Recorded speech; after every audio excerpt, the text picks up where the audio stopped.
സ്വാമി ശരണം. നേരം ചാനലിൻ്റെ പ്രേക്ഷകർക്ക് ഒരിക്കൽ കൂടി സ്വാഗതം. ആധ്യാത്മികമായ അനവധി കാര്യങ്ങളെക്കുറിച്ച് നമ്മൾ സംവദിച്ചു കഴിഞ്ഞു. എൻ്റെ അറിവിൽപ്പെട്ട പല കാര്യങ്ങളെക്കുറിച്ചും സാധാരണ ജനങ്ങൾക്ക് മനസ്സിലാകുന്ന രീതിയിൽ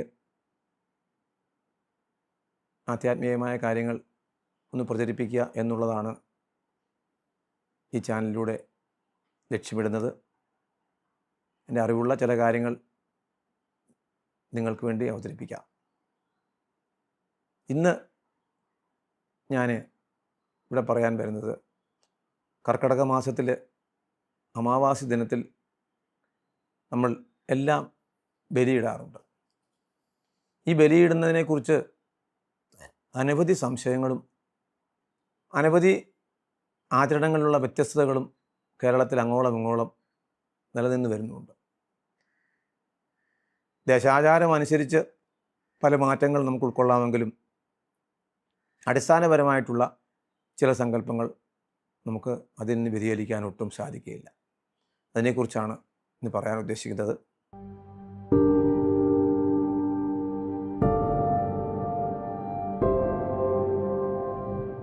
പലരും ചോദിക്കാറുണ്ട്, അച്ഛനമ്മമാർ മരിച്ചെങ്കിൽ മാത്രമേ ബലിയിടാൻ പാടുള്ളൂ എന്ന്.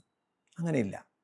കാരണം നമ്മൾ അച്ഛൻ അമ്മ ഇവരൊക്കെ മരിച്ചു കഴിഞ്ഞാൽ ഇടുന്നത് അവരുടെ മരിച്ച ദിനം കണക്കാക്കി ആ ദിവസങ്ങളിൽ തന്നെ പോയി ബലിയിടുന്നതാണ് ഉത്തമം. കർക്കിടക മാസത്തിലെ അമാവാസി ദിനത്തിൽ കർക്കിടകവാവ് ബലി എന്ന സങ്കല്പത്തിലിടുന്നത് നമ്മുടെ കുടുംബത്തിലെ പൂർവികർക്ക് പൂർവ്വസ്മൃതികളെ അവരെ വന്ദിച്ചുകൊണ്ട് നമിച്ചുകൊണ്ട് നമ്മളിടുന്ന ബലിയാണ്. അത് ആർക്കും പോയി ബലിയിടാം എന്നാണ് ഒരു വിശ്വാസം. നമ്മുടെ പൂർവികരെ, നമ്മുടെ മുത്തശ്ശനോ അല്ലെങ്കിൽ നമ്മുടെ ഗുരുക്കന്മാരെയോ ആരെയെങ്കിലുമൊക്കെ നമ്മൾ കണക്കാക്കി ആർക്കും പോയി ബലിയിടാം, അച്ഛനും അമ്മയും മരിച്ചെങ്കിൽ മാത്രമേ ബലിയിടാവൂ എന്നൊരു സങ്കല്പമുള്ളതായി അറിയില്ല. പലർക്കുമുള്ള സാധാരണ കണ്ടുവരുന്ന ഒരു സങ്കല്പമാണ്. സാധാരണ കർക്കിടക മാസത്തിലെ അമാവാസി ദിനം ആണ് ബലി ആചരിക്കാറ്. അതേതെങ്കിലും പുണ്യതീർത്ഥത്തിൽ ബലിയിടുന്നതാണ് ഉത്തമം. നമുക്കറിയാം, കേരളത്തിൽ അങ്ങോളം ഇങ്ങോളം ക്ഷേത്രപിണ്ഡം നടത്തുവാൻ, നിത്യബലി നടത്തുവാൻ അനുവദിക്കപ്പെട്ടിട്ടുള്ള അല്ലെങ്കിൽ ആചരണങ്ങൾ നടന്നു വരുന്ന ക്ഷേത്രങ്ങളുണ്ട്. ഉത്തര കേരളത്തിൽ തിരുനാവായ, തിരുനെല്ലി, മധ്യ കേരളത്തിൽ വന്നാൽ വർക്കല, ആലുവ, തൃക്കുന്നപ്പുഴ, തെക്കൻ നാട്ടിൽ വന്നു കഴിഞ്ഞാൽ തിരുവല്ലം, അതുപോലെ കൊല്ലത്തുള്ള തിരുമുല്ലവാരം, ഇങ്ങനെ പല പുണ്യകേന്ദ്രങ്ങളുമുണ്ട്. അവിടെ എല്ലാം ഓരോ മഹാവിഷ്ണു ക്ഷേത്രങ്ങളും സങ്കല്പങ്ങളും അവിടെ എല്ലാം ഉണ്ടെന്നുള്ളതാണ് എടുത്തു പറയേണ്ട ഒരു പ്രത്യേകത. അവിടുത്തെ ആ പൂജാവിധാനങ്ങൾക്കെല്ലാം പൂർത്തീകരിച്ച ശേഷമാണ് അവിടെ ഈ ബലി ചടങ്ങുകൾ, ശ്രാദ്ധ ചടങ്ങുകൾ ആരംഭിക്കുക. സാധാരണ കണ്ടുവരുന്നത് കർക്കിടക മാസത്തിലെ അമാവാസി സാധാരണ അമാവാസി എല്ലാം തിഥികളെല്ലാം ആചരിക്കുന്നത് രാത്തങ്ങൾ അല്ലെങ്കിൽ വൈകുന്നേരം വരുമ്പോഴാണ്. വൈകുന്നേരം അമാവാസി ഉള്ളപ്പോൾ എടുക്കുന്ന രീതിയാണ് കണ്ടുവരാറുള്ളത്. പക്ഷേ ശ്രാദ്ധകർമാദികൾ ചെയ്യുന്നത് കാലത്ത് ചെയ്യുന്നതാണ് ഉത്തമം. അതുകൊണ്ട് ബലികളെല്ലാം കാലത്താണ് ആചരിച്ചു പോരുന്നത്. ഈ ബലികർമ്മത്തിൻ്റെ ഒരു പ്രത്യേകത, നമ്മൾ പൂർവികരെ സ്മരിക്കുന്നു എന്നുള്ളത് നമുക്കറിയാം. നമ്മളാകുവാൻ നമ്മൾക്ക് വഴികാട്ടികളായി നിന്ന മാതാപിത, ഗുരു, അതേപോലെ നമ്മുടെ പൂർവികരായിട്ടുള്ള നമ്മുടെ മുത്തശ്ശന്മാരോ അല്ലെങ്കിൽ കുടുംബത്തിൻ്റെ വഴികാട്ടികളായി നിന്നിട്ടുള്ളവരെല്ലാം വർഷത്തിലൊരിക്കലെങ്കിലും സ്മരിക്കുക. അതിലൂടെ ആ പിതൃസ്മരണയിലൂടെ പിതൃക്കളുടെ അനുഗ്രഹം നമ്മൾ സാധകമാക്കുക എന്നുള്ളത് ലോകത്തെവിടെയും നിലനിന്ന് വരുന്ന ഒരാചരണം തന്നെയാണ്. വിശിഷ്യ ഈ സനാതന ധർമ്മത്തിൽ നമ്മുടെ പൂർവികർക്ക് അങ്ങേയറ്റം പ്രാധാന്യം കൊടുത്തുകൊണ്ട് പൂർവികരുടെ അനുഗ്രഹം എപ്പോഴും ഉണ്ടാകണം.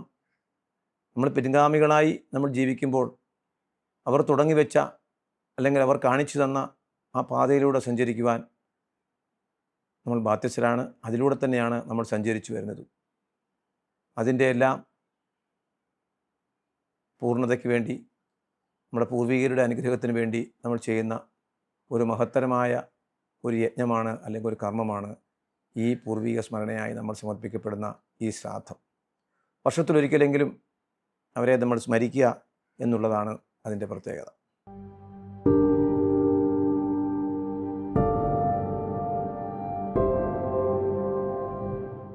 അതിൽ പാലിക്കേണ്ട ചില നിഷ്ഠകളുണ്ട്.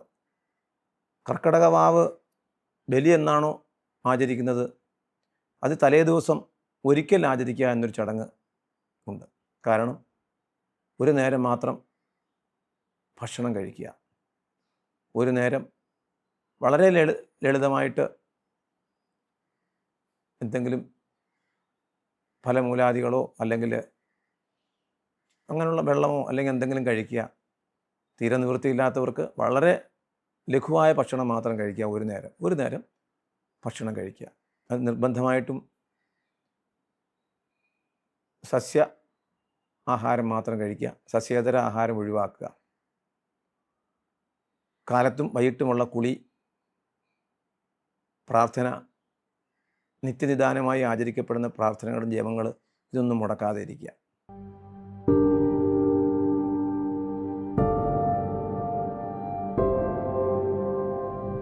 ആ വ്രതം തലേ ദിവസമേ നമ്മൾ സമാരംഭിക്കുകയാണ്.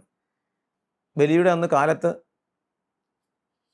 കുളിച്ച് ശുദ്ധമായി എവിടെയാണോ നമ്മൾ പുണ്യതീർത്ഥം അല്ലെങ്കിൽ ഏത് സങ്കേതത്തിലാണോ പോയി ബലിയിടുന്നത്, അവിടെ ബലി ഇട്ട ശേഷം മാത്രമേ ജലപാനം പാടുള്ളൂ എന്നുള്ളതാണ് അതിൻ്റെ ഒരു നിയമം. അതിനുശേഷം മാത്രമേ ഭക്ഷണങ്ങളായാലും ചായയോ മറ്റുള്ള കാര്യങ്ങളോ ഒക്കെ കഴിക്കാൻ പാടുള്ളൂ എന്നാണ് ഒരു വിശ്വാസം.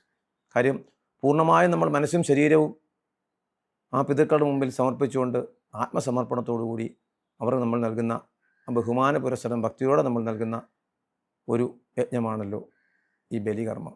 അതുകൊണ്ട് ആ ശുദ്ധം അല്ലെങ്കിൽ ആ നിഷ്ഠ എല്ലാവരും പാലിക്കാൻ വേണ്ടി ശ്രമിക്കുക. നിർബന്ധമായും ഈ തലേനാൾ ഒരിക്കൽ തുടങ്ങുമ്പോൾ മുതൽ ബലിയിടുന്ന അന്ന് രാത്രി വരെയും 2 ദിനങ്ങളിൽ പൂർണ്ണമായിട്ടും സസ്യേതര ഭക്ഷണങ്ങൾ ഒഴിവാക്കുക. ലഹരി പദാർത്ഥങ്ങൾ പരമാവധിയല്ല, നിർബന്ധമായി ഒഴിവാക്കുക. ഭക്തിയും നിറഞ്ഞ മനസ്സോടുള്ള ശുദ്ധിയും ഭക്തിയും എല്ലാം നമ്മൾ പരിപാലിക്കാൻ വേണ്ടി നമ്മൾ നിർബന്ധമായിട്ടും ശ്രമിക്കുക. അതേപോലെ ആചരണത്തിൻ്റെ ഭാഗമായി ഒരു വിശ്വാസമുണ്ട്. നമ്മൾ ഈ വ്രതാനുഷ്ഠാനങ്ങൾ നടത്തുമ്പോൾ സ്നാനത്തിന് അല്ലെങ്കിൽ കുളിക്കുന്നതിന് എണ്ണയോ മറ്റുള്ളതൊന്നും ഉപയോഗിക്കാറില്ല, അല്ലാതെയാണ് കുളിക്കുക എന്നുള്ളൊരു വിശ്വാസവും നിലനിന്ന് വരുന്നുണ്ട്. അത് ചില ദേശങ്ങളിൽ മാത്രമേ ഉള്ളൂ. അതും പാലിക്കപ്പെടാൻ ശ്രമിക്കുക. പല ആചരണങ്ങളും പല വിശ്വാസങ്ങളും കേരളത്തിൽ അങ്ങോളം ഇങ്ങോളം ഓരോ ദേശത്തിനനുസൃതമായി ചെറിയ ചെറിയ മാറ്റങ്ങൾ കണ്ടുവരാറുണ്ട്. അത് ആ ദേശത്തിന് അനുസൃതമായി നമ്മൾ പരിപാലിക്കാൻ വേണ്ടി ശ്രമിക്കുന്നതാണ് നല്ലത്. നമുക്കറിയാം, ഏതൊരു അനുഷ്ഠാനത്തിൻ്റെയും ഏതൊരു വ്രതത്തിൻ്റെയും ഉപവാസത്തിൻ്റെയും എല്ലാം കാലഘട്ടത്തിൽ കലഹവും വിദ്വേഷവും ദേഷ്യവും എല്ലാം നമ്മൾ കുറച്ച് പരസ്പരം സ്നേഹത്തിൻ്റെയും സാഹോദര്യത്തിൻ്റെയും സത്യത്തിൻ്റെയും ധർമ്മത്തിൻ്റെയും എല്ലാം രീതിയിൽ സഞ്ചരിക്കുന്നതാണ് ഏത് വ്രതവും ഏത് അനുഷ്ഠാനവും അത് സംശുദ്ധമായിട്ട് ഉത്തമമായി പരിണമിക്കുന്നതിന് നിർബന്ധമായിട്ടുള്ളത്. അതുകൊണ്ട് അതെല്ലാം കലഹവുമെല്ലാം ഒഴിവാക്കുക.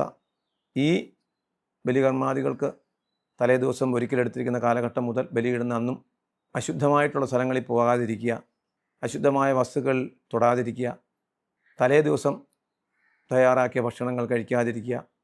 ഇതെല്ലാം നമ്മൾ ഈ ആചരണത്തിൻ്റെ അല്ലെങ്കിൽ ഉപവാസത്തിൻ്റെ ഭാഗമായി നമ്മൾ ശ്രദ്ധിക്കപ്പെടേണ്ട വിഷയങ്ങളാണ്.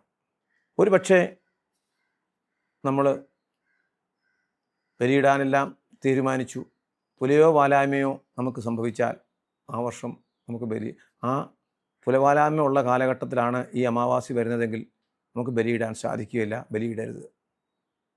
പുലവാലായ്മയോടുകൂടി ബലിയിടാൻ പോകരുത്. അത് പ്രത്യേകം നമ്മൾ ശ്രദ്ധിക്കേണ്ട ഒരു കാര്യമാണ്. കാര്യം ഒരു ഈശ്വര സേവയായിട്ടാണ് ആ വൈകുണ്ഠ ഭവത്തോട് ലയിക്കാൻ വേണ്ടി ആണ് നമ്മൾ ആ ഒരു കർമ്മം ചെയ്യുന്നത്. തീർച്ചയായിട്ടും പുലവാലായ്മയുള്ളവർ ബലിയിടരുത്. അതേപോലെ തന്നെയാണ് ഗർഭിണിയായിട്ടുള്ളവരും സാധാരണഗതിയിൽ ബലിയിടാൻ പോകാറില്ല. ബലിയിട്ട് കഴിഞ്ഞാലും അന്നേ ദിനം വ്രതം പൂർണ്ണമായി ആചരിക്കപ്പെടണം. പിറ്റേ ദിവസം മാത്രമേ വ്രതഭംഗം പാടുള്ളൂ.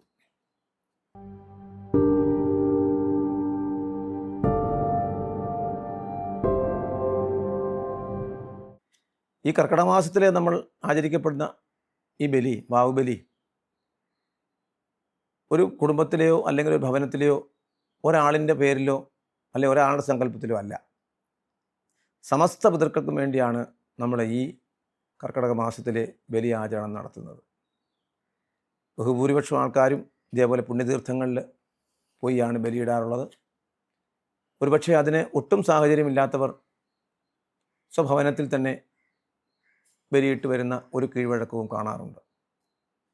ക്ഷേത്രങ്ങളിലൊക്കെ പുണ്യതീർത്ഥങ്ങളിലൊക്കെ ബലിയിടാൻ പോകുന്നവർ നമ്മൾ അതിൻ്റെ ദ്രവ്യങ്ങൾ ഹവ്യൻ, അതായത് ഈ ബലിച്ചോറെന്ന് പറയും, ഹവ്യൻ അതിന് പറയുക, ഉണക്കലരി വേവിച്ചെടുക്കുന്നത്, അതേപോലൊക്കെ തിലം, എള്ള്, ബലിപുഷ്പം അല്ലെങ്കിൽ ചെറുള എന്ന് പറയുന്ന പുഷ്പം ഇത്യാദി പുഷ്പങ്ങളും എല്ലാം നമ്മൾ സങ്കല്പിച്ച് ആ ബലികർമ്മം പൂർത്തീകരിച്ചാൽ പുണ്യതീർത്ഥത്തിൽ നമ്മൾ നിമജ്ജനം ചെയ്യുകയാണ് പതിവ്.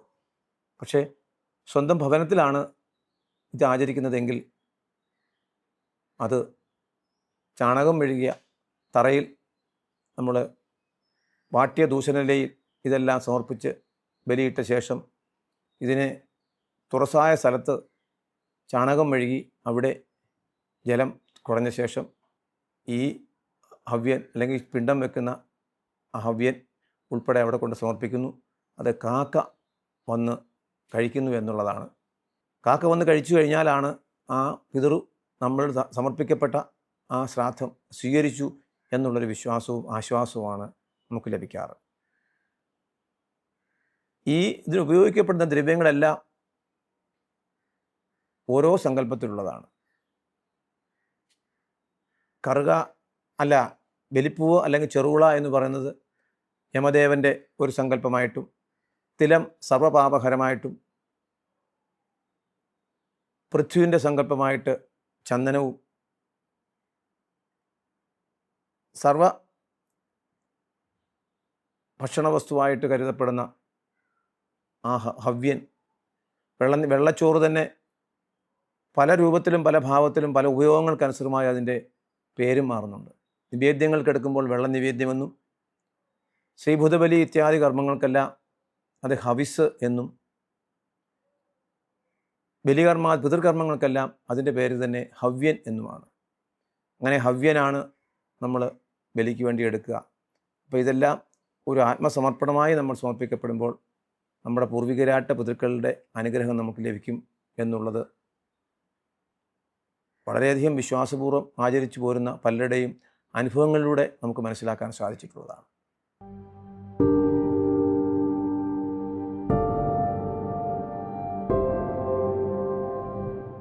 രണ്ട് അമാവാസി ഒരുപക്ഷെ ഒരു കർക്കിടകത്തിൽ വന്നാൽ ശ്രാദ്ധകർമാദികൾക്ക് എടുക്കുന്നത് ആദ്യത്തെ അമാവാസിയാണ്. അതുപോലെ തന്നെ ചില ആൾക്കാർ നേരത്തെ പറഞ്ഞതുപോലെ മാതാപിതാക്കന്മാരുടെ ശ്രാദ്ധം ഇടുകയാണെങ്കിൽ അവർ മരിച്ച ദിവസത്തിലായിരിക്കും ആ ശ്രാദ്ധം ഇടേണ്ടത്. അത് കർക്കിടക മാസം എന്ന് നോക്കണമെന്നില്ല. ഏതു മാസത്തിലെ ഏത് തിഥിക്കോ ഏത് നക്ഷത്രത്തിനാണോ അവരുടെ മരണം സംഭവിച്ചത് അത് ഓർമ്മയായി കുറിച്ചിട്ട് ഓർമ്മയായിട്ട് ആ ദിവസത്തിൽ തന്നെ ഏതെങ്കിലും പുണ്യതീർത്ഥത്തിൽ പോയി അവരുടെ സ്മരണയോടുകൂടി, അപ്പോൾ നമ്മൾ മാതാവിനെയോ പിതാവിനെയോ അവർക്ക് വേണ്ടി സങ്കല്പിച്ചാണ് ആ ബലികർമ്മങ്ങൾ നമ്മൾ നടത്തേണ്ടത്. അങ്ങനെ വരുമ്പോൾ ഒരു മാസത്തിൽ 2 നക്ഷത്രങ്ങളോ 2 തിഥികളോ വന്നാൽ അത് ഒരു പക്ഷേ ആദ്യത്തേതാണ് നിർബന്ധമായിട്ട് എടുക്കേണ്ടത്. പുറന്നാളിന് മാത്രമാണ് രണ്ടാമത്തെ നക്ഷത്രം എടുക്കുക. ഒരു മാസത്തിൽ 2 നക്ഷത്രങ്ങൾ വന്നാൽ ആദ്യത്തേത് ബലിക്കും, രണ്ടാമത്തേത് പുറന്നാളിൽ. അങ്ങനെയാണ് ആചരിച്ചു പോരുക.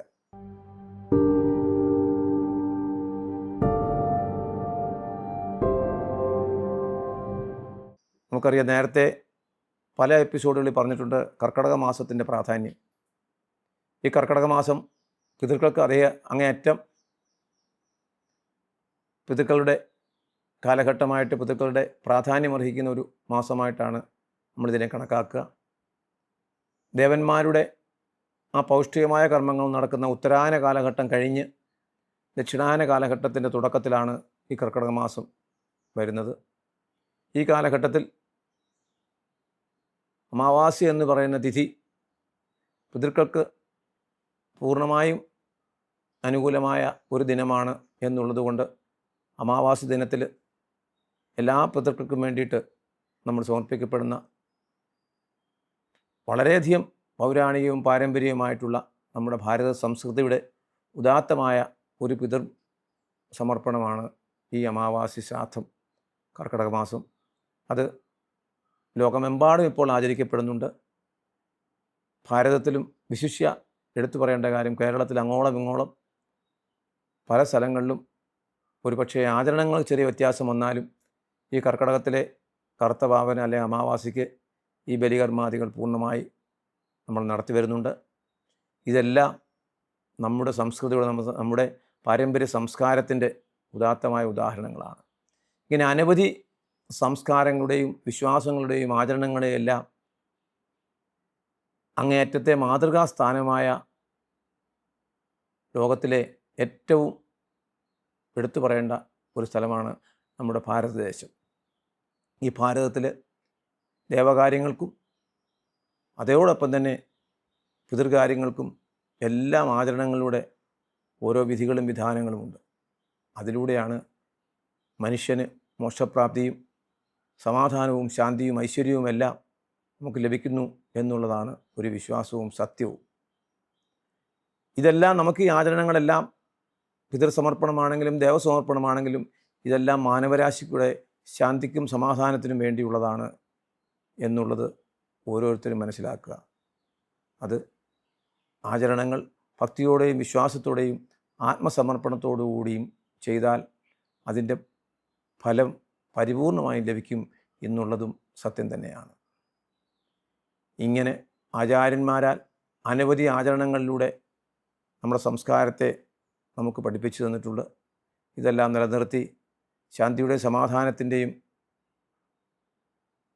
ഒരു മഹാസന്ദേശമായിട്ട് ഈ അമാവാസി ശ്രാദ്ധവും എല്ലാവർക്കും പിതൃക്കളുടെ മോക്ഷം അല്ലെങ്കിൽ പിതൃക്കളുടെ അനുഗ്രഹം ലഭിക്കണം എന്നുള്ള സങ്കല്പത്തോടുകൂടി ചെയ്യുന്ന ഈ ഒരു പുണ്യ കർമ്മത്തിലൂടെ പൂർവികരായ അവരുടെ എല്ലാം അനുഗ്രഹങ്ങളും അടുത്തു വരുന്ന പരമ്പരകൾക്ക് കൂടി അത് ലഭിക്കുമാറാകട്ടെ. അതിനുവേണ്ടി ഭക്തിയോടെ വിശ്വാസത്തോടെ ഇങ്ങനെയുള്ള സങ്കല്പങ്ങളും ആചരണങ്ങളും എല്ലാം നമ്മുടെ വരുന്ന തലമുറയ്ക്കും ഇത് പകർന്നു കൊടുക്കണം എന്ന് പറഞ്ഞുകൊണ്ട് ഈ ആചരണങ്ങൾ എന്നും നിലനിന്ന് പോകണം. ഈ ആചരണങ്ങളിലൂടെ നമുക്ക് ശാന്തിയും സമാധാനവും എല്ലാവർക്കും ലഭിക്കുമാറാകട്ടെ. എല്ലാവർക്കും പിതൃക്കളുടെ അനുഗ്രഹം ലഭിക്കട്ടെ. എല്ലാവർക്കും നന്മ മാത്രം വരട്ടെ എന്ന് പ്രാർത്ഥിച്ചുകൊണ്ട് നിർത്തുന്നു. ഇനിയൊരു വിഷയവുമായി മറ്റൊരു വിഷയവുമായി വീണ്ടും കാണാം. സ്വാമിയേ ശരണമയ്യപ്പ.